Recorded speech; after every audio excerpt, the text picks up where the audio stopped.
السلام علیکم ورحمۃ اللہ وبرکاتہ۔ وعلیکم السلام ورحمۃ اللہ وبرکاتہ۔ کیا حال ہے سب کا؟ نحمده ونصلی علی رسولہ الکریم، اما بعد فاعوذ باللہ من الشیطان الرجیم، بسم اللہ الرحمن الرحیم، رب اشرح لی صدری ویسر لی امری واحلل عقدۃ من لسانی یفقہوا قولی۔ امام احمد اپنی مسند میں حضرت قیس بن ابی حازم کی روایت نقل کرتے ہیں کہ حضرت ابو بکر صدیق رضی اللہ عنہ نے فرمایا، لوگو تم ہمیشہ اس آیت کی تلاوت کرتے ہو اور بے محل اس کا حکم چلاتے ہو۔ بے محل یعنی بے موقع۔ آیت ہے یا ایھا الذین آمنوا علیکم انفسکم لا یضرکم من ضل اذا اہتدیتم، سورۃ المائدہ آیت 105۔ اے ایمان والو تم اپنی خبر رکھو، جب تم راہ راست پر ہو تو کوئی بھی گمراہ ہوا کرے تمہیں نقصان نہیں پہنچائے گا۔ میں نے رسول اللہ صلی اللہ علیہ وسلم کی زبان مبارک سے یہ سنا ہے، ان الناس اذا رأوا الظالم فلم یأخذوا علی یدیہ، وفی لفظ اذا رأوا المنکر فلم یغیروہ، اوشک ان یعمہم اللہ بعقاب من عنده، مسند احمد۔ جب لوگ دیکھیں کہ ظالم ظلم کر رہا ہے، امیجن کریں آپ نے کسی کو دیکھا کہ وہ دوسرے پر ظلم ڈھا رہا ہے، کیا خاندانوں کے اندر ایسے لوگ ہوتے ہیں یا ویسے بھی، پھر بھی وہ اس کا ہاتھ نہیں پکڑے، یعنی بیچ میں نہ آئے، اسے روکے نہیں، منع نہ کرے۔ دوسرے الفاظ یہ ہیں، جب لوگ منکر امر کو دیکھیں اور اسے نہ روکیں تو ڈر ہے کہیں اللہ تعالی اپنا عذاب سب پر عام نہ کر دے۔ تو بات یہ ہے کہ ایسا نہیں کہ اگر لوگ غلط کام کر رہے ہیں تو تمہیں کوئی نقصان نہیں، لا یضرکم من ضل اذا اہتدیتم کا مطلب یہ نہیں ہے۔ اس کا مطلب کیا ہے؟ کوئی بتائے گا آپ میں سے؟ جی اوکے اوکے، یعنی اس معنی میں تو دوسرے کی برائی ہمیں نقصان نہیں دے گی۔ جی، یعنی ایک بات تو یہ ہے کہ تمہاری کوشش کے باوجود اگر کوئی شخص راہ راست پر نہیں آتا اور راستہ گم کرتا ہے، من دلہ یعنی بھٹکتا ہے، پھر بھی تو اس کی ذمہ داری تم پر نہیں۔ اور دوسری جگہ یہ آتا ہے نا کہ لا تزر وازرۃ وزر اخرى، اگر انسان خود سیدھے راستے پر ہے اور دوسرا غلط پر جا رہا ہے تو اس کی ذمہ داری تم پر نہیں، تم اس کا بوجھ نہیں اٹھاؤ گے، اسے اپنا بوجھ خود اٹھانا ہے۔ اس کا یہ معنی ہرگز نہیں کہ تم لوگوں کو گمراہ ہونے کے لیے چھوڑ دو، غلط کام کرتے دیکھو تو ٹس سے مس نہ ہو، کیونکہ اس سے تمہارا کچھ نہیں بگڑے گا۔ کیونکہ اگلی حدیث کیا بتاتی ہے کہ اگر کوئی شخص کسی ظالم کو ظلم کرتے دیکھے اور نہ روکے، یا منکر کرتے دیکھے اور نہ روکے، تو پھر کہیں ایسا نہ ہو کہ جو عذاب ظالم کو پہنچے وہ دیکھنے والوں کو بھی پہنچ جائے۔ امام اوزاعی حضرت ابو ہریرہ سے روایت کرتے ہیں کہ حضرت صلی اللہ علیہ وسلم نے ارشاد فرمایا، اذا اخفیت الخطیئۃ فلا تضر الا صاحبها واذا ظہرت فلم تغیر تضر العامہ۔ گناہ جب چھپا رہتا ہے تو گناہ کرنے والے کے سوا کسی اور کو نقصان نہیں پہنچاتا۔ کیا ہے؟ گناہ جب چھپا رہتا ہے تو کس کو نقصان پہنچتا ہے؟ صرف کرنے والے کو۔ اور جب گناہ ظاہر ہو جاتا ہے تو عام نقصان پہنچانے سے باز نہیں رہتا۔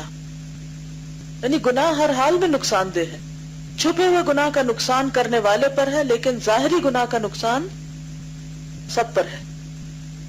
امام احمد حضرت عمر بن الخطاب سے روایت کرتے ہیں، ڈر ہے کہ آباد اور معمور بھی آباد کو کہتے ہیں، عمر سے معمور بستیاں ویران ہو جائیں۔ پھر فرمانے لگے یہ اس وقت ہوگا جب فاسق و فاجر لوگ نیک لوگوں کے مقابلے میں ابھر آئیں گے، قوم کے سردار منافق لوگ ہوں گے، یعنی پھر ایسی جگہوں پر بے برکتی ہو جاتی، رونقیں ختم ہو جاتی۔ اس لیے ہر ایک کا یہ فرض بنتا ہے کہ جب وہ کسی کو برا کرتے دیکھے تو اس کی طرف اس کی توجہ ضرور مبذول کرے، اگلا شخص خواہ پھر مانے یا نہ مانے. ایک اور بات اس ضمن میں کہوں گی کہ انسانی نفسیات بہت مسٹیریس چیز ہے، جسے کہتے ہیں نا کہ پر اسرار سی چیز ہے جس کی سمجھ بہت جلدی نہیں آتی. انسانی مزاج بھی بہت تیزی سے بدلتے ہیں. بعض اوقات آپ کسی کو بتاتے ہیں کچھ تو بہت بری طرح ریاکٹ کرتا ہے وہ شخص، اس سے آپ ہرٹ ہوتے ہیں نا. انسان ہے نا، ہم کسی کا بھلا کر رہے ہیں اور دوسرا الٹ کے ہمارے ساتھ برا کر رہا ہے تو تکلیف تو ہوتی ہے. جب ایسا ہوتا ہے تو پھر ہم کیا سوچتے ہیں، پھر ہمارا ڈیسیژن کیا ہوتا ہے؟ آئندہ سے میری توبہ، میں اس شخص کو کچھ نہیں کہوں گی. ٹھیک ہے، اگر اس کو نقصان اپنا کرنا تو کرے، مجھے کیا لگے، میں کیوں ایسا کروں، میں کیوں اپنے آپ کو مصیبت میں ڈالوں.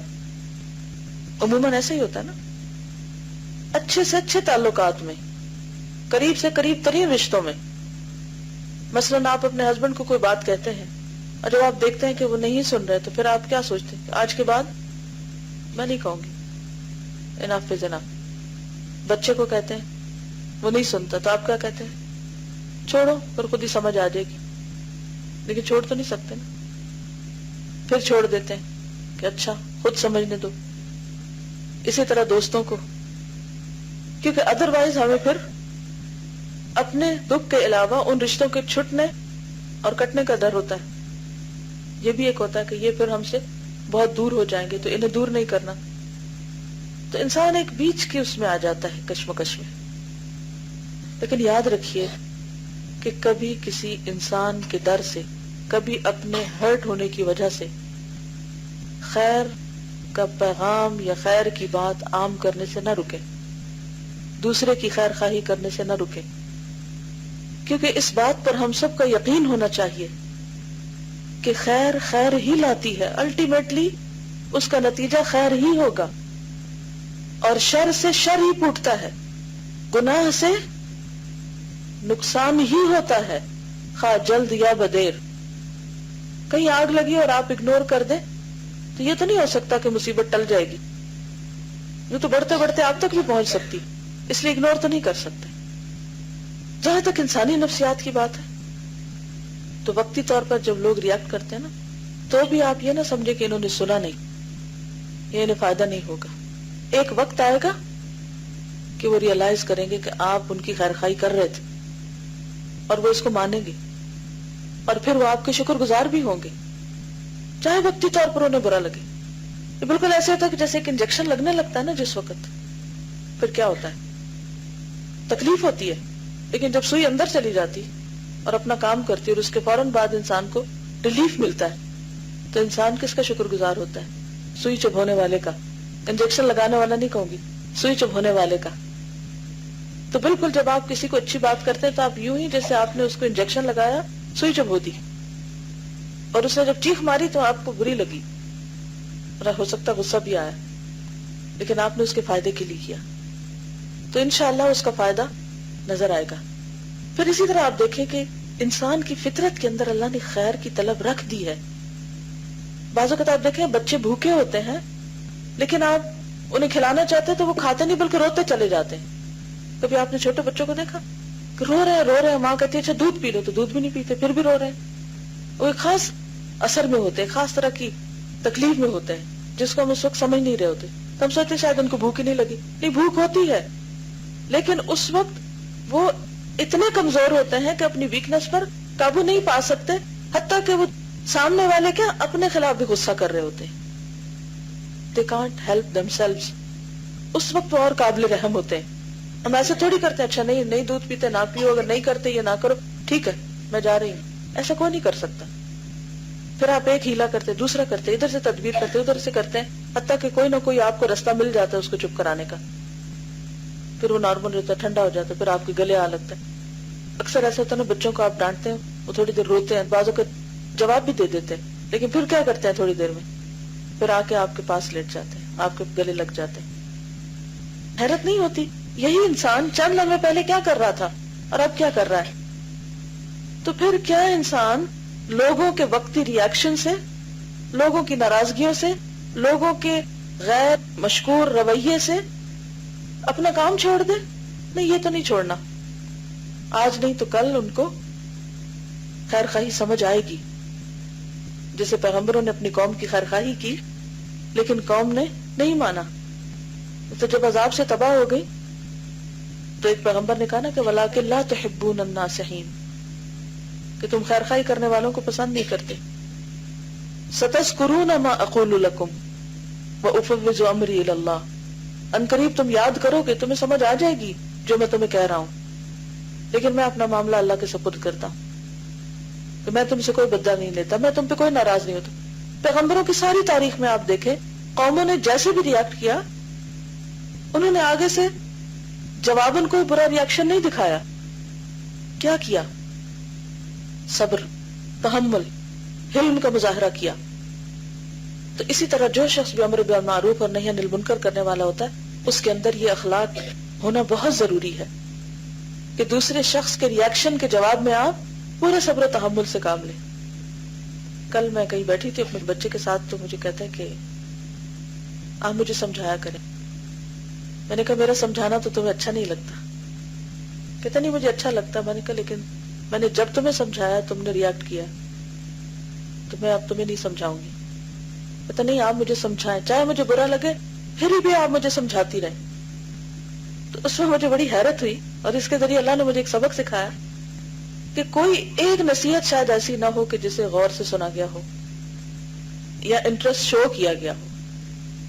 تو ایسے جگہ پر نصیحت کرنا اور ایسے شخص کو سکھانا کس قدر مشکل ہو سکتا ہے کہ جس کو آپ بتا رہے ہو اور وہ جواباً ایسا لگے جیسے سن ہی نہ رہا ہو، اور پھر جب آپ بہت تکلیف اٹھائیں پھر اس کے بعد آپ خاموش ہو جائیں تو پھر بھی وہ شخص چاہے کہ نہیں، چاہے میں قبول نہ کروں لیکن مجھے سمجھا. تو یہ کیا ہے؟ خیر ہے نا اندر، لیکن ہم اسے نہیں لے پاتے، ہم گھبرا جاتے ہیں، ہم پریشان ہو جاتے ہیں اور ہم کہتے ہیں کہ بس اس سے زیادہ نہیں ہو سکتا. یہ چھوڑ تھوڑی دیتے. بچہ اگر کھاتا نہیں ہے تو ماں چھوڑ دیتی ہے، اس کو پتا ہوتا ہے اگر وہ دوا نہیں لینا چاہتا تو ہم چھوڑتے نہیں ہیں. لیکن بچہ اگر نصیحت قبول نہیں کرتا تو ہم کیا کرتے ہیں؟ فوراً چھوڑنے کی سوچتے ہیں. ٹھیک ہے، ہمیں اپنے طریقوں، اپنے رویوں اور اپنے انداز پر ضرور نظر رکھنا ہے. ایک طریقہ، پھر دوسرا، پھر تیسرا، پھر ایک طرف سے، پھر دوسری طرف سے. اب دیکھیں شیطان کیا کرتا ہے. شیطان کیا کرتا ہے؟ ہر طرف سے آتا ہے نا، ہر طرف سے آتا ہے. وہ تو نہیں تھکتا، ہم کیوں تھک جاتے ہیں؟ ہمیں بھی تھکنا نہیں، انتھک محنت کرنی. کوئی پسند کرے یا نہ کرے دوسرے کو اچھی بات بتاتے رہنا، سر پہ سوار نہیں ہونا، کیونکہ حکمت ساتھ ہی ہے. حکمت کے ساتھ، پیار کے ساتھ، خیرخواہی کے ساتھ اور پوری طرح مثبت سوچ کے ساتھ. جب بھی مثلاً آپ نے کوئی چیز دیکھی تو ایک دم ریاکشن ہوا، آپ کو غصہ آیا، یہ کیا کیا ہے؟ مثلاً آپ بچے کو ہوم ورک کرا رہے ہیں، آپ اسے سکھا رہے ہیں اور آپ اسے کہتے ہیں اچھا یہ لکھو. جب اس نے لکھا تو آپ کی ایکسپیکٹیشن کے خلاف تھا، پھر ریاکشن کیا ہوتا ہے؟ بہت غصہ آتا ہے، یہ کیا کیا ہے، ایسے تھوڑی سکھایا تھا. اچھا اس کا پھر بہت فائدہ وقتی طور پر نہیں ہوتا، تھوڑا سا اس وقت آپ اپنے آپ کو پی جائیں، اپنے غصے کو پی جائیں. والکاظمین الغیظ پر عمل کریں اور بالکل اس طرح شو کریں جیسے آپ کو غصہ آیا ہی نہیں ہے، اور آپ اس کے بعد پھر کریکشن کریں. تو آپ دیکھیں کہ وہ جو آپ کا صبر ہے نا بہت ہی کارگر ہوگا. پھر آپ دیکھیں کہ ہم اللہ سے اجر کے لیے سب کچھ کر رہے ہیں، کسی پر بھی ہمارا احسان نہیں.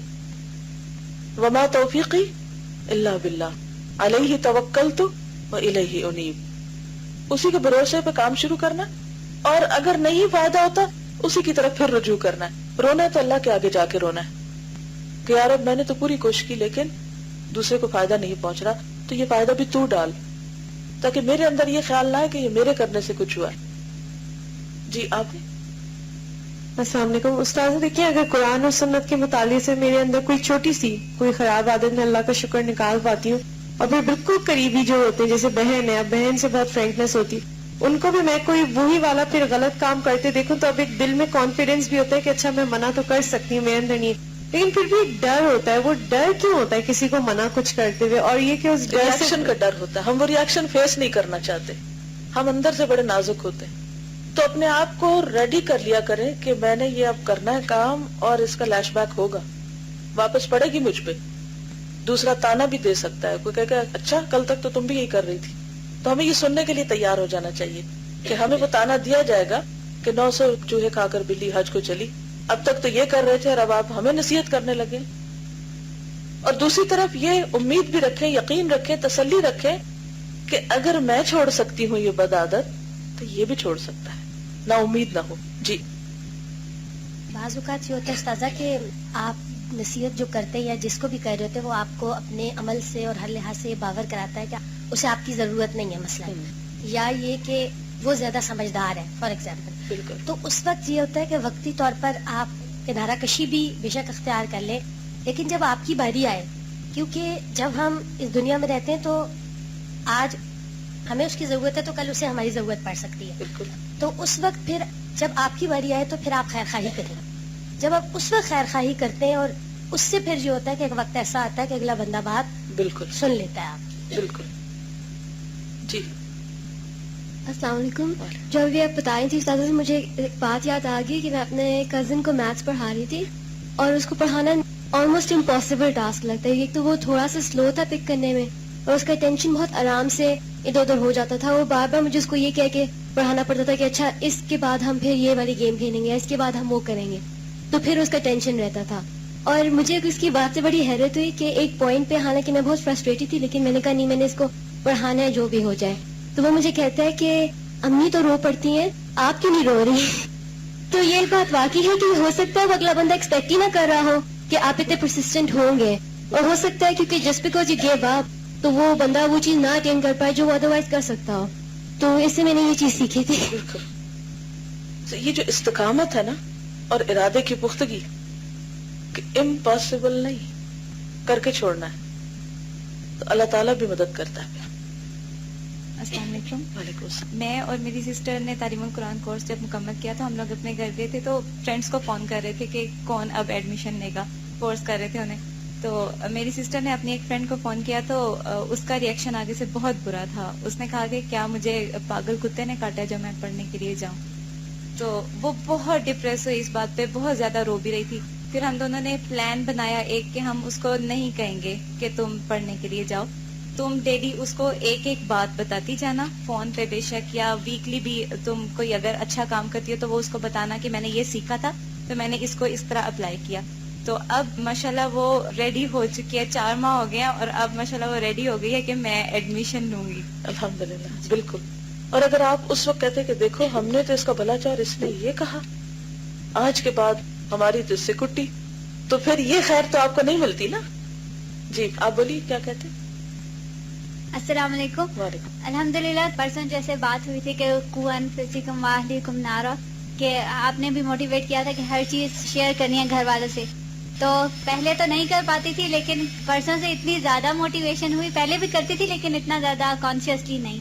لیکن کل ہم لوگوں نے بخاری شریف میں سجدہ صاحب کے بارے میں پڑھا تو پہلے امی نے بھی جو سکھایا تھا کہ وہ صحیح طریقہ نہیں تھا، تو میں امی کو اور بہن کو لے کے بیٹھی اور میں نے کہا کہ آج ہم نے سجدہ صاحب کا صحیح طریقہ سیکھا اور میں جو 22 سال غلط کرتی رہی ہوں تو الحمدللہ آج میری اصلاح ہو گئی ہے. تو امی کو بھی انٹرسٹ ہوا کہ مجھے بھی بتاؤ، تو میں بخاری شریف الحمدللہ لے کر آ گئی اور میں نے سارا پڑھ کے بتایا. تو ہماری ایک ریلیٹیو ہی ہیں، وہ گھر میں آئی ہوئی تھیں تو وہ نماز پڑھنے لگی تھی، تو ان کا ریئیکشن اتنا برا ہوا اس پہ کہ وہ کہتی ہیں کہ ایسا کیسے ہو سکتا ہے، میرے تو فادر نے مجھے ایسے سکھایا ہے کہ پہلے اس طرف سلام پھیرو اور پھر اس کے بعد 2 سجدے کرو، تو یہ آپ کیا کہہ رہی ہو نا کہ میں نہیں مانتی اس چیز کو. میں آگے سے چپ ہو گئی. تو میری سسٹر کہنے لگی کہ اچھا آپ ایسا کرو کہ یہ بخاری شریف مجھے دو نا، میں خود پڑھتی ہوں. میں نے ان کو پکڑا دی، میں بولی کچھ نہیں. اور الحمدللہ جب سسٹر نے پڑھ لیا اور وہ نماز پڑھ رہی تھی پاس ہی، تو سسٹر نے پڑھ کے کہا کہ یہ حدیث عام ہونی چاہیے تھی کہ جو صحیح طریقہ ہے، پتہ نہیں ہم لوگوں کو غلط طریقہ کیوں بتایا جاتا ہے نا. پھر اس کے بعد جب وہ نماز پڑھ سکی تو میں نے صرف ان سے کہا، میں نے کہا چلیں ٹھیک ہے، آپ کا جو من کرتا ہے آپ وہ کریں، لیکن ایک دفعہ آپ اس حدیث کو پڑھ ضرور لیں. تو الحمدللہ وہ پاس بیٹھ گئی اور انہوں نے یہ پڑھا اور وہ فوراً سے چینج ہو گئی. حالانکہ 5 منٹ پہلے ان کا اتنا برا ریئیکشن تھا اس چیز پہ، لیکن الحمدللہ وہ کہتی ہیں کہ انشاءاللہ میں اب جب بھی مجھے کوئی پرابلم ہوگا تھا تو میں بخاری شریف سے کنسلٹ کروں گی انشاءاللہ. ایک اور چیز فقہی معاملات میں جب بھی آپ کوئی بات کرنے لگے یا کسی کو دلیل دینے لگے تو اس وقت صحیح اور غلط نہ کہا کریں. ٹھیک ہے؟ صحیح یعنی مثلاً ایک کام کرنے کے 2 طریقے ہیں تو یہ نہ کہا کریں کہ یہ صحیح ہے اور یہ غلط ہے. کیا کہا کرے؟ جو صحیح ہے اس کو بتا دے. اچھا دوسرا کہے گا تو میں غلط کر رہا ہوں، تو اس وقت آپ کہیں کہ یہ بہتر ہے کیونکہ اس کی دلیل مضبوط ہے. ٹھیک ہے. پھر راجح اور مرجوح کی بات ہوتی ہے. اگر کوئی ایک چیز ضعیف حدیث پر مبنی ہے اور دوسری صحیح حدیث پر مبنی ہے تو آپ کیا کہیں گے کہ جو چیز صحیح حدیث پر مبنی ہے وہ بہتر ہے، لہذا اس کو اختیار کرنا سنت سے زیادہ قریب ہے، اس لیے میں ایسا کر رہی ہوں. کیونکہ عموماً کیا ہوتا ہے کہ فقہی معاملات میں کچھ چیزوں میں اختلافات ہوتے ہیں. ان اختلافات میں ضروری طور پر یہ نہیں ہوتا کہ ایک صحیح اور دوسرا غلط ہے، یا ایک صحیح کر رہا دوسرا حرام کر رہا ہے. ٹھیک ہے. دوسرے کے پاس اپنی دلیل ہو سکتی ہے. ہمیشہ کیا دیکھیں کہ زیادہ اوتھینٹک اسٹرانگ دلیل کون سی، کیونکہ علم حاصل کرنے کا یہی فائدہ ہوتا ہے. جیسے ایک عام شخص جب کوئی چیز خریدتا ہے تو اس کو بعض اوقات نہیں پتا ہوتا کہ کس چیز کی کوالٹی کیسے ہے، کیونکہ وہ اس کے بارے میں زیادہ جانتا ہی نہیں. اس نے صرف ظاہری طور پر دیکھا، کسی نے اس کو بتا دیا. لیکن ایک شخص جو اس خاص پروڈکٹ کو اچھی طرح پہچانتا ہے، اس کے ظاہر باطن کو جانتا ہے، اس کے بارے میں زیادہ اس کو علم ہوتا ہے، تو اس کی جو چوائس ہے وہ زیادہ بہتر ہوتی ہے. ٹھیک ہے جی. السلام علیکم. وعلیکم السلام. میرے بچے اسلام آباد پڑھنے آتے ہیں تو میں کلاس لینے آتی ہوں، تو واپسی پہ ان کو لے کے جاتی ہوں ساتھ گھر نا.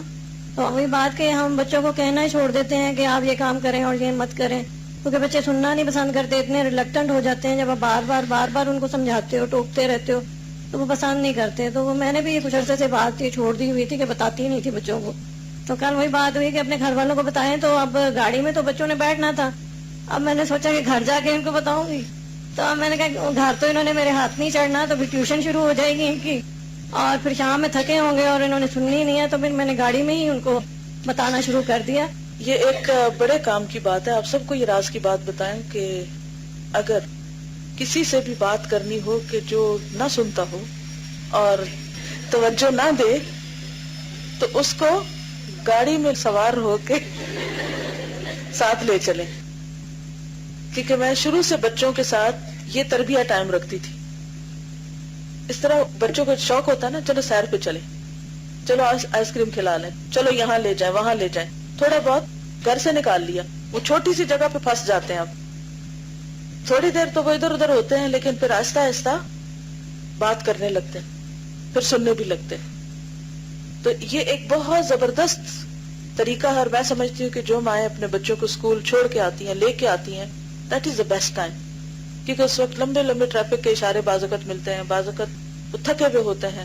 تو ان کے ساتھ اگر ان کو کوئی کہانی سنانے لگے، کوئی بھی بات، تو ان کی لسننگ کافی بہتر ہوتی ہے بنسبت اس کے کہ وہ کہیں گھر میں ہوں اور پھر آپ وہ ایک دم اٹھ کے چل پڑیں، یا کوئی اور آ جائے، یا کوئی ٹیلی فون بیچ میں آ جائے، تو وہ پھر اتنی کنسنٹریشن کا ٹائم نہیں ہوتا. تو وہ اسمالسٹ روم ہے تبلیغ کا، جسے آپ تبلیغ اسٹوڈیو کہہ لیں، جس میں آپ اچھی طرح بچوں کے ساتھ بات کر سکتے ہیں.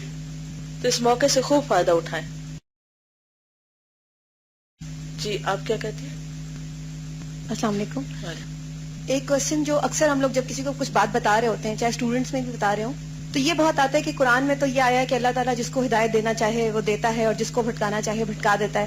تو اگر اللہ نے ہمارے لیے ہدایت نہیں لکھی تو ہم کیسے ہدایت پا سکتے ہیں؟ تو اس کا مجھے سمجھ نہیں آتا کہ ان کو ڈائریکٹلی مطلب چھوٹا سا آنسر اور ان کو سمجھ میں آ جائے بات.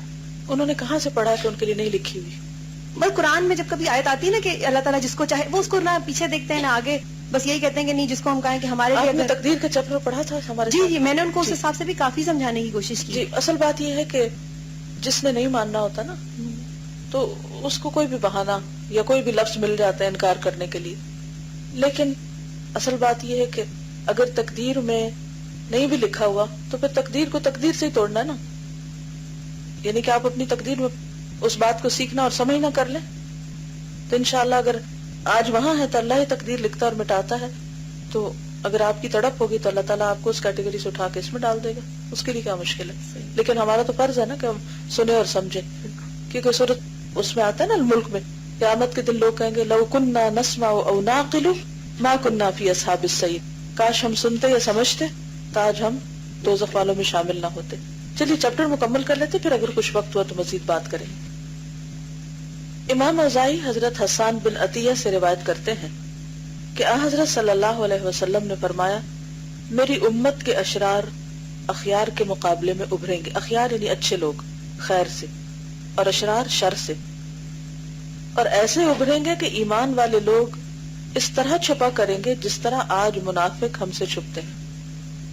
ایک وقت تھا کہ منافق چھپتے پھرتے تھے کہ دین پر عمل نہ کرنا پڑے، اور آج دین پر عمل کرنے والے چھپتے پھرتے ہیں کہ کسی کو پتہ نہ چلے کہ ہم دیندار ہیں، ورنہ دنیا کا نقصان ہوگا.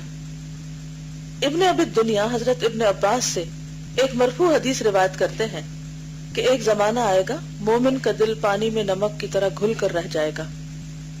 صحابہ نے عرض کیا یا رسول اللہ ایسا کیوں ہوگا؟ فرمایا کہ منکرات دیکھیں گے لیکن روکنے کی ان میں طاقت نہ ہوگی، کیونکہ جب انسان منکر کو روکتا نہیں تو پھر دل میں ایمان نہیں رہتا.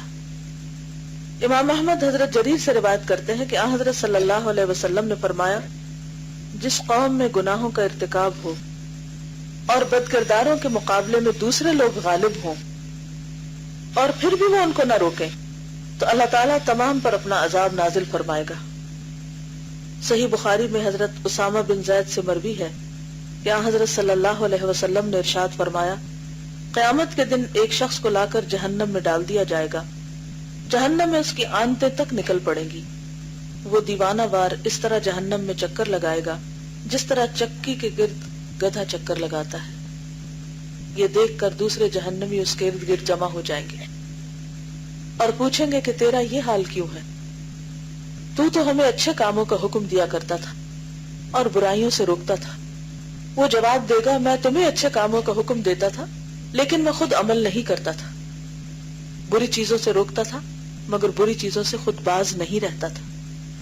تو اس سے کیا پتہ چلتا ہے کہ صرف دوسروں کو ہی نیکی کا حکم نہیں دینا بلکہ اس سے پہلے خود عمل کرنا ہے. جب آپ خود عمل کر کے کسی کو کوئی بات بتائیں گے تو دوسرے بھی عمل کرنے لگیں گے. مثلاً اگر آپ کسی کو صدقے کے بارے میں بتانا چاہ رہے ہیں تو شعوری کوشش کریں کہ کلاس میں آنے سے پہلے یا کسی شخص کے پاس جانے سے پہلے یا وہ بات کرنے سے پہلے آپ خود صدقہ کر لیں. اگر کسی کو نفل کی تلقین کرنے لگے تو خود پہلے پڑھ لیں. یعنی کسی کو کسی بھی چیز کے بارے میں جب آپ بتا رہے ہوں تو خود اپنے اوپر پہلے چیک رکھیں تو انشاءاللہ آپ کی بات میں اثر کئی گنا زیادہ بڑھ جائے گا. ورنہ تو ایسا شخص ناسمجھ شخص ہے جیسے گدھا، اور اس کا انجام بھی پھر گدھے جیسا ہی ہوگا جیسے گدھا چکی کے گرد چکر لگاتا ہے. امام احمد بن حنبل حضرت مالک بن دینار سے روایت کرتے ہیں کہ بنی اسرائیل میں ایک زبردست عالم تھا جو اپنے مکان پر ہمیشہ مردوں اور عورتوں کو واعظ و نصیحت کے ذریعے نیکی پر آمادہ کرتا رہتا تھا. ایک مرتبہ اس نے دیکھا کہ اس کا لڑکا کسی عورت کو آنکھیں مار رہا ہے. وہ بولا بیٹا یہ کیا ہو رہا ہے، بیٹا یہ کیا ہو رہا ہے. اس کے بعد وہ فوراً تخت سے نیچے آ گرا اور اس کا بھیجا پھٹ گیا. یعنی اس کو اتنا بڑا شوق لگا. اس کی بیوی بھی گر پڑی اور اس کے لڑکے قتل کر دیے گئے. پھر اللہ تعالیٰ نے اس وقت کے پیغمبر کو وحی سے خبر دی کہ فلاں عالم کو خبر دے دو کہ تیری پشت میں اب کوئی صدیق پیدا نہیں ہوگا. میرے لیے تیرا غصہ بس صرف اس قدر تھا. یعنی بعض اوقات انسان دوسروں کو نیکی کی تلقین کرتا ہے تو خود وہ نیکی نہیں کرتا. نتیجہ کیا ہوتا ہے کہ وہ چیزیں پھر انسان اپنی اولاد میں دیکھنے لگتا ہے. جس سے پہلے بھی ایک دن بات ہوئی تھی کہ اولاد ہمارا عکس ہوتی ہے کہ ہم اس کی کیسی تربیت کرتے ہیں، اور جب ان میں کوئی غلطی دیکھیں تو فوراً آیت کریمہ پڑھیں لا الہ الا انت سبحانک انی کنت من الظالمین. کیونکہ سب سے زیادہ ہمارے بچے ہم ہی کو دیکھتے ہیں، اور جب وہ ہمارے اندر کوئی چیز دیکھتے ہیں تو اس کو فوراً لے لیتے ہیں. پھر ہمیں ان کو زبانی نصیحت اگر ہم کریں بھی تو ان کو اثر کوئی نہیں کرتی، کیونکہ وہ دیکھ چکے ہوتے ہیں کہ ہم جھوٹ بول رہے ہیں، ہم ڈس آنیسٹ ہیں دوسروں کے ساتھ، ہم دوسروں کو دھوکہ دے رہے ہیں. تو جواباً وہ بھی یہ ٹریٹ سیکھ جاتے ہیں. آپ چونکہ بچیاں ہیں، مستقبل کی مائیں ہیں اور کچھ موجودہ مائیں بھی ہیں، تو بچوں کے لیے ہم سب فکر مند ہوتے ہیں کہ ہمارے بچے ہدایت پر ہوں، چاہے ہم خود ہیں یا نہیں. ان کی ضرور ہدایت چاہتے ہیں، ہر ماں یہ چاہتی. اور بہت سی مائیں، بہت سی خواتین کو میں نے دیکھا کہ وہ دین کی طرف اس وقت آئیں جب ان کے بچے ہو گئے، کیونکہ ان کو فکر ہوئی کہ اب ہمیں ان کو سکھانا ہوگا. تو ماں ایک عملی نمونہ ہوتی ہے بچوں کے سامنے. جو کچھ وہ کرتی ہے بچے اس کو دیکھ کر کاپی کرتے چلے جاتے ہیں بغیر زیادہ محنت کے, اور وہ ہمارے آثار ہوتے ہیں. پھر کیا ہوتے ہیں؟ آثار. ان پر ہمارا اثر ہوتا ہے اور وہ ہمارے آثار بن جاتے ہیں. اس لیے اس بات سے اور بھی زیادہ ڈرنا چاہیے کہ اگر ہم کچھ غلط کریں گے تو وہ ہم صرف خود نہیں کر رہے, وہ جو آس پاس دیکھ رہے ہیں نا معصوم, وہ بھی شروع ہو جائیں گے اور ان کے ذمہ دار بھی ہم ہوں گے پھر. اس لیے اپنی اور نسلوں اور اپنی اولاد کی خاطر, اب وہ جو حضرت عمر رضی اللہ تعالیٰ عنہ نے جس بچی سے اپنے بیٹے کی شادی کی بات کی تھی, جو اپنی ماں کو منع کر رہی تھی کہ دودھ میں پانی نہ ملاؤ, اسی کی نسل سے حضرت عمر بن عبدالعزیز پیدا ہوئے تھے. تو بعض اوقات انسان کی نیکی نسلوں تک جاتی ہے اور بعض اوقات انسان کی برائی کا اثر بھی نسلوں تک جاتا ہے. اور یہ ایک اور حدیث سے بھی ہمیں پتہ چلتا ہے کہ ایک شخص نے نبی صلی اللہ علیہ وسلم کے ساتھ بدتمیزی کی, تو اس وقت آپ نے اس شخص کے بارے میں کہا کہ اس کی نسل سے ایسے لوگ پیدا ہوں گے کہ قرآن ان کے حلق سے نیچے نہیں اترے گا اور وہ دین سے اس طرح نکل جائیں گے جیسے تیر کمان سے نکل جاتا ہے. اصل بات یہ ہے کہ ہمیں اس بات کا یقین نہیں کہ گناہ کا نقصان ہوتا ہے, یہ یقین نہیں ہے. اگر ہمیں یہ یقین ہو جائے نا تو ہم کھلے چھپے ہر جگہ گناہ سے بچیں, ہر جگہ بچیں. اب دیکھیے کہ مثال کے طور پر یہ کاغذ ہے اس وقت میرے ہاتھ میں, اگر میں اس کو دائیں طرف پھینکوں گی تو یہ دائیں طرف جائے گا, اور اگر اس کو میں بائیں طرف پھینکوں گی تو بائیں طرف جائے گا. اسی طرح اگر ہم کوئی نیکی کریں گے تو وہ نیکی دائیں طرف لکھی جائے گی اور وہ نیکی میں شمار ہوگی, اور اگر ہم برائی کریں گے تو وہ لازماً بائیں طرف لکھی جائے گی. یہ کیسے ہو سکتا ہے کہ ہم غلط کام کریں, غلط بات کریں اور وہ ہماری حسنات میں لکھی جائے, اور یہ بھی نہیں ہو سکتا کہ وہ کہیں معلق رہے. ہاں کچھ دیر معلق رہتی کہ بندہ توبہ کر لے, اور اگر انسان توبہ نہ کرے تو وہ اپنی جگہ جا پہنچتی. تو اس لیے کچھ بھی کرے تو ضرور سوچیں کہ کہاں لکھا جائے گا. اگر آج کی لڑکیاں اپنی عزت عصمت کی حفاظت نہیں کرتی, اپنے ماں باپ کو دھوکہ دیتی ہیں, یا ماں باپ سے چھپ کر کوئی غلط کام کرتی ہیں, تو وہ یہ نہ سمجھے کہ بس اتنی ہی بات ہے. کہیں ایسا نہ ہو کہ کل جو ہم اپنے ماں باپ کے ساتھ کر رہے ہیں وہ ہماری اولاد ہمارے ساتھ کرے. ہمیں دھوکہ کہاں سے ہوتا ہے؟ دھوکہ یہاں سے ہوتا ہے کہ جب ہم غلطی کرتے ہیں اور اس کا فوراً اثر نہیں نا نظر آتا ہمیں, تو ہم کہتے کچھ نہیں بگڑا, کچھ نہیں بگڑا, کچھ نہیں ہو, بس سب ٹھیک ہے. پھر اور دلیر ہو جاتے اور دلیر ہو جاتے, شیطان پیچھے لگا ہوتا ہے اور پش کرتا ہے, دیکھو کیا ہوا, کچھ بھی نہیں ہوا, سبھی تو کر رہے ہیں, ان کا کیا بگڑا. ہمارے سامنے ایسے لوگوں کی مثالیں لاتا ہے کہ فلاں نے اتنے غلط کام کی پھر بھی بڑا خوشحال ہے دنیا میں. یہ نہیں دیکھتے کہ خوشحالی یہاں تک تھوڑی ہے, اس سے آگے بھی تو کچھ ہونا ہے ابھی, اور آپ تو صرف اس کا ظاہری پہلو دیکھ رہے ہیں. آپ کو کیا پتا دوسری طرف اس کی زندگی میں کیا کیا مسائل ہیں. ایک دفعہ میری بہن نے ایک چھوٹی سی کہانی سنائی تھی کہ ایک خاتون تھی, وہ پریگننٹ ہوئی, تو انہوں نے اور ان کے ہسبینڈ نے ڈیسائیڈ کیا کہ وہ کوئی بھی غلط کام نہیں کریں گے تاکہ جو ان کا آنے والا بچہ ہے اس کے اوپر وہ ہر طرح کے گناہ اور غلط اثرات سے محفوظ رہے. تو انہوں نے حتی الامکان دونوں نے بچنے کی کوشش کی.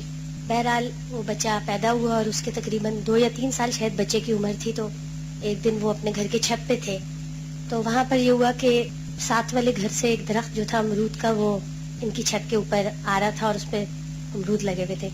تو بچہ جو تھا اس نے آگے بڑھ کر امرود توڑ لیا.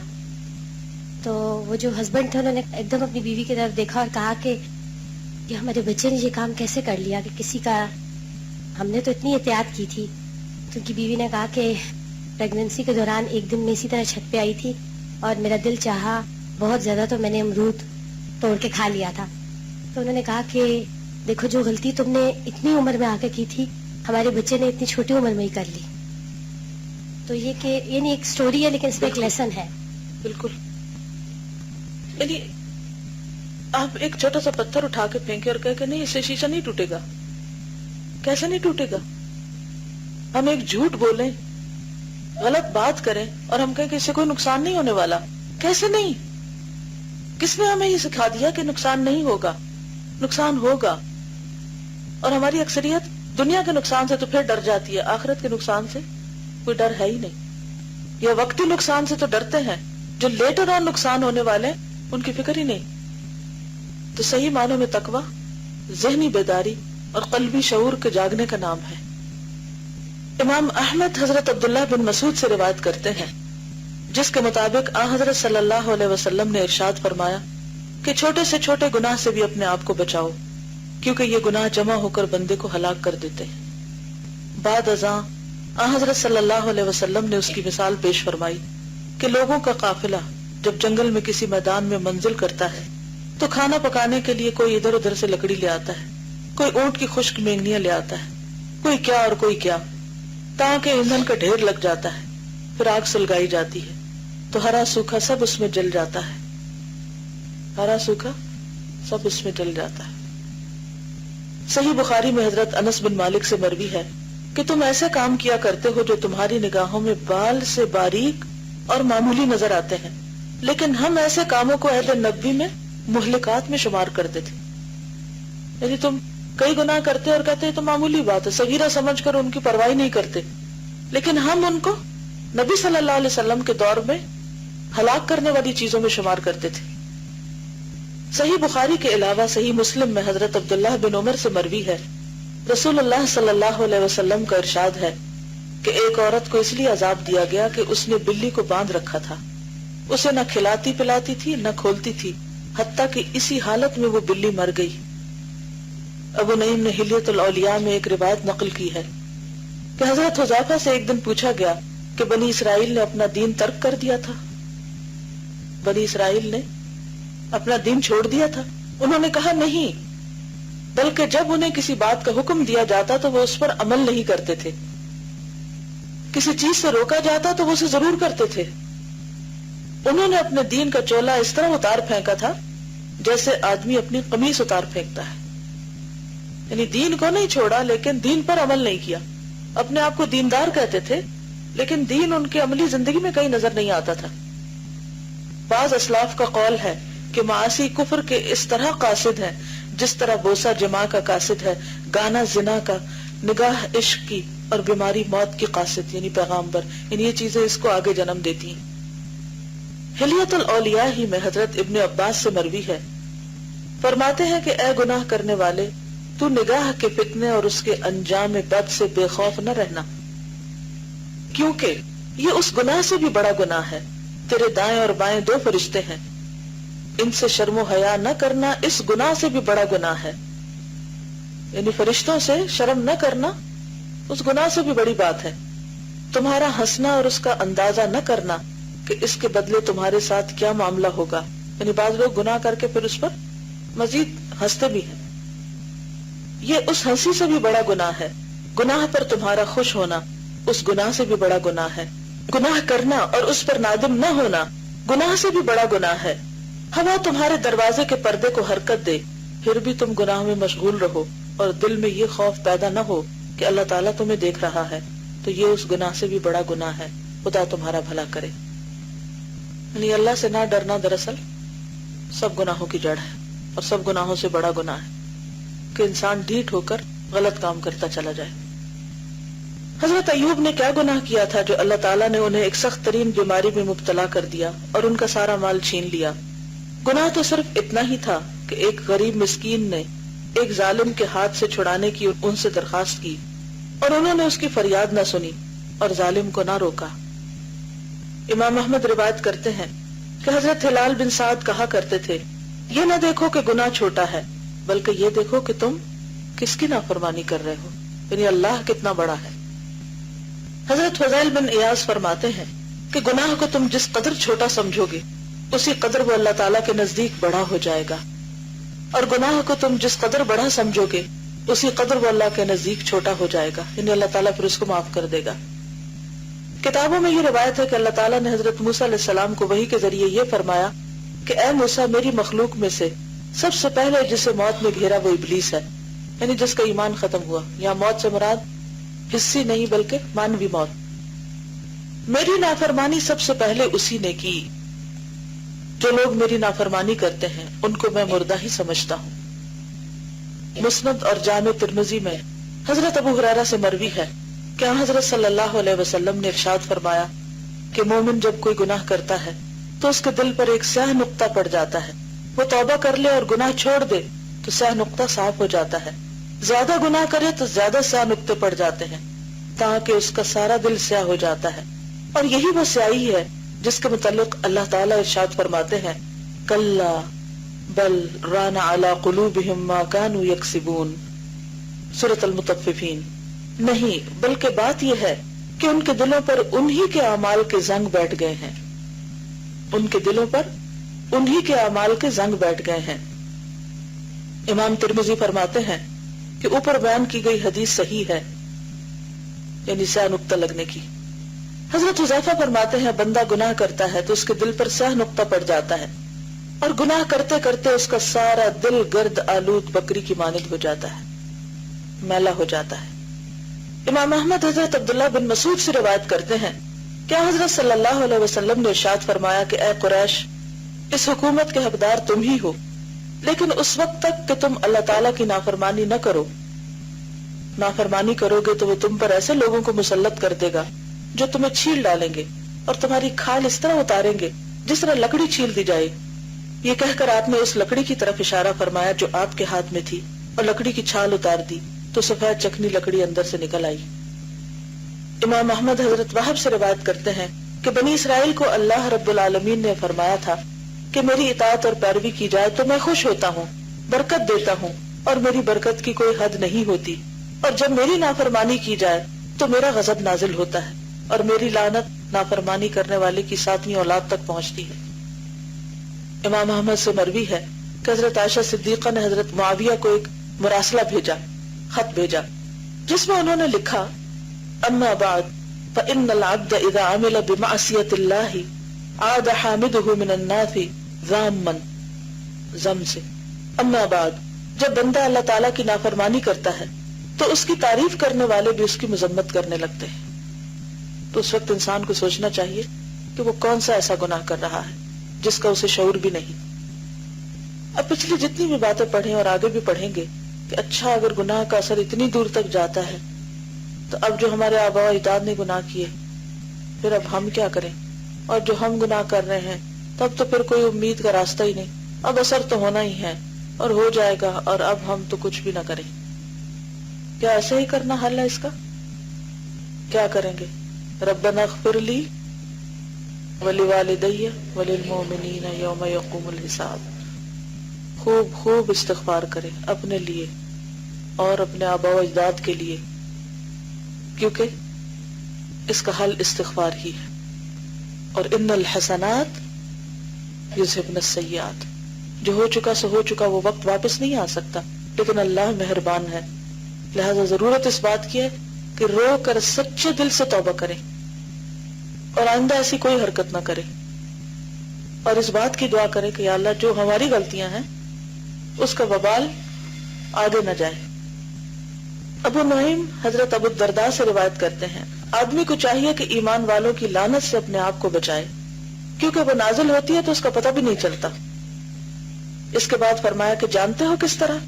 پھر فرمایا بندہ جب گناہ کرتا ہے تو اللہ تعالیٰ ایمان والوں کے دلوں میں اس کی جانب سے اس طرح نفرت پیدا کر دیتا ہے کہ اس کی سمجھ میں نہیں آتا کہ سارے لوگ میرے خلاف کیوں ہو گئے، سارے مجھے برا بھلا کیوں کہتے ہیں، کیونکہ وہ سمجھ رہا ہوتا ہے کہ وہ تو بہت اچھا ہے، لیکن پھر بھی لوگ اس کی قدر نہیں کر رہے، پھر بھی اس کو اچھا نہیں سمجھ رہے. تو یہ دراصل ایسے گناہ ہوتے ہیں کہ جن کو کر کے انسان سمجھتا نہیں کہ وہ گناہ کر رہا ہے. عبداللہ بن امام احمد کتاب الزہد میں روایت کرتے ہیں کہ امام محمد بن سیرین کچھ قرض دار ہو گئے اور اس غم میں بہت پریشان رہتے تھے. ایک دن فرمانے لگے اس غم اور پریشانی کا سبب مجھے اچھی طرح معلوم ہے، یہ اس گناہ کا نتیجہ ہے جو آج سے 40 سال بیشتر مجھ سے سرزد ہوا تھا. کیونکہ جو عارف ہوتے ہیں نا، جن کو معرفت اللہ دے دیتا ہے، ان کو اللہ تعالیٰ ان کے گناہ یاد بھی کرا دیتا ہے، بھولے ہوئے گناہ بھی یاد آ جاتے ہیں ان کو، اور پھر وہ اس پر شرمندہ ہوتے ہیں اور روتے ہیں اور معافی مانگتے ہیں. لیکن جن کے دلوں میں اللہ کی پہچان نہیں ہوتی ان کو اب کا کیا وہ گناہ بھی یاد نہیں رہتا. ٹھیک ہے، نسوا اللہ، وہ اللہ کو بھول گئے لیکن اللہ نے لکھ لیا ان کا سب کچھ. یہاں ایک باریک نقطہ ہے جس کے سمجھنے میں عموماً لوگوں نے غلطی کی ہے، اور وہ نقطہ یہ ہے کہ گناہ کی تاثیر فوری طور پر نظر نہیں آتی، یعنی گناہ کا اثر نظر نہیں آتا، اور بندہ گناہوں کو بھول کر خیال کرنے لگتا ہے کہ گناہ کا کوئی اثر باقی نہیں رہا. یوں اس کے خیالات اس شعر کے مطابق ہو جاتے ہیں، اذا لم يغبر حائطا في وقوعه فليس له بعد الوقوع غبار. جب دیوار کے گرتے وقت غبار نہ اٹھا تو گر جانے کے بعد کیا غبار اٹھے گا. یعنی گناہ کرنے کے وقت کچھ نہیں ہوا تو بعد میں کیا ہوگا، یہ غلط فہمی ہو جاتی ہے ان کو. اللہ اللہ، اس دقیق نقطے سے بے خبری کے سبب اللہ کی کتنی مخلوق ہلاک و برباد ہو گئی. اللہ کے بندے اس کی بڑی بڑی نعمتوں سے محروم ہو گئے اور کیسے کیسے عذاب انہوں نے اپنے سروں پہ اٹھا لیے. جہاں بڑے بڑے علماء اور فضلاء دھوکہ کھا گئے وہاں احمقوں کا تو پوچھنا ہی کیا. یہ فریب خوردہ لوگ جانتے نہیں کہ عرصے کے بعد گناہوں کا پھوڑا پھوٹے بغیر نہیں رہے گا، کہیں نہ کہیں پھوٹ پڑے گا. تلوار اور نیزے کا زخم بھر جاتا ہے مگر معمولی سی بے اعتدالی اور بد پرہیزی اسے تازہ کر دیتی ہے. امام احمد حضرت ابو الدرداء سے روایت کرتے ہیں کہ اللہ تعالیٰ کی عبادت تم اس طرح کرو گویا تم اللہ کو اپنے سامنے دیکھ رہے ہو اور اپنے آپ کو مردہ سمجھو. یعنی اکثر یہ خیال اپنے دل میں لایا کریں کہ اچھا جب میں مری ہوئی ہوں گی تو چارپائی پہ کیسے پڑی ہوں گی، یا یہ کہ پھر میرا کیا حال ہوگا، اس وقت مجھے کیا چاہیے ہوگا تو میں وہ ابھی جلدی سے کر لوں جو میں اس وقت نہیں کر سکوں گی. نیز یہ سمجھ لو کہ تھوڑا سا جو تمہیں کافی ہو جائے غفلت میں ڈالنے والے کثیر سے بہتر ہے. نیکی پرانی نہیں ہوتی اور گناہ کو کبھی بھولنا نہیں چاہیے. ایک بزرگ نے ایک خوبصورت لڑکے کو دیکھا اور اس کی خوبصورتی پر کچھ دیر غور کرتے رہے. جب رات کو وہ سو گئے تو خواب میں وہ لڑکا ان کے سامنے آیا اور کہنے لگا کہ اس کا انجام تم 40 سال کے بعد دیکھو گے. گناہوں کا اثر گو بدیر ظاہر ہوتا ہے لیکن اس کا کچھ نہ کچھ اثر فوری طور پر ضرور ہوتا ہے. چنانچہ حضرت سلیمان تیمی کہتے ہیں کہ انسان رات کو مخفی طور پر گناہ کرتا ہے لیکن صبح کو وہ اس حالت میں اٹھتا ہے کہ اس کی ذلت اس کے سر پہ سوار ہوتی ہے. پھر ہم لوگوں کو بلیم کرنے لگتے، فلاں بہت برا، اس نے مجھے ہرٹ کر دیا، فلاں ایسا اور ویسا ہے، اس نے میرے ساتھ بڑی زیادتی کی ہے. لیکن ہم بھولے ہوئے ہوتے ہیں کہ کس چیز کا وبال میرے سامنے آیا ہے، یہ ایسا میرے ساتھ ہوا کیوں ہے. حضرت یحییٰ بن معاذ الرازی کہتے ہیں کہ مجھے اس عقل مند پر تعجب ہوتا ہے جو یہ دعا مانگتا ہے، اللہم لا تشمت بی الاعداء، اے اللہ دشمنوں کو مجھ پر نہ ہنسا. لیکن افسوس وہ خود دشمنوں کو اپنے اوپر ہنساتا ہے. کسی نے پوچھا کیوں کر؟ فرمایا اللہ تعالیٰ کی نافرمانی کرتا ہے جس سے قیامت کے دن یقیناً اس کی ہنسی اڑائی جائے گی. سورۃ المطففین میں آتا ہے نا، من الکفار یضحکون علی الارائک ینظرون هل ثوب الکفار ما كانوا یفعلون. حضرت ذنون فرماتے ہیں جو شخص چھپ چھپا کر اللہ تعالیٰ کے ساتھ خیانت کرے گا اللہ تعالیٰ اس کی مخفی چیز کو ظاہر کر دے گا اور اس کا راز فاش کر دے گا. جو چھپ کے اللہ سے خیانت کرے گا اللہ اس کی خیانت کو ظاہر کر دے گا. تو انسان بچ نہیں سکتا، بھاگ نہیں سکتا. کل امرئ بما کسبت رہین، کیا مطلب ہے اس کا؟ ہر شخص اپنی کمائی کے بدلے رہن میں پکڑا ہوا ہے. جی کہا ہوا ہے کہ انسان جب نیکی کرتا ہے تو اسے نیکی کا صلہ مل ہی جاتا ہے، لیکن جب وہ گناہ کرتا ہے تو اس کا مفہوم اس طرح ہے اسے بار بار یاد آتا ہے، اسے بار بار احساس ندامت میں مبتلا کیے رکھتا ہے. اور اگر وہ سچی ندامت کے ساتھ اور پکے دل سے توبہ نہ کرے تو اسے خون کے آنسو آخر وقت تک بلاتا رہتا ہے. تو یہی بات بار بار میرے ذہن میں آ رہی تھی کہ ہم لوگ کتنے ایسے کام کر جاتے ہیں جو ہم لوگ نہیں سوچتے کہ یہ ہمیں کتنے آگے جا کے ندامت کے آنسو رلائیں گے. یعنی جو کچھ کرتا ہے اسی پر پلٹتا ہے. وآخر دعوانا ان الحمدللہ رب العالمین. سبحانک اللہم وبحمدک نشہد ان لا الہ الا انت نستغفرک ونتوب الیک. السلام علیکم ورحمۃ اللہ وبرکاتہ.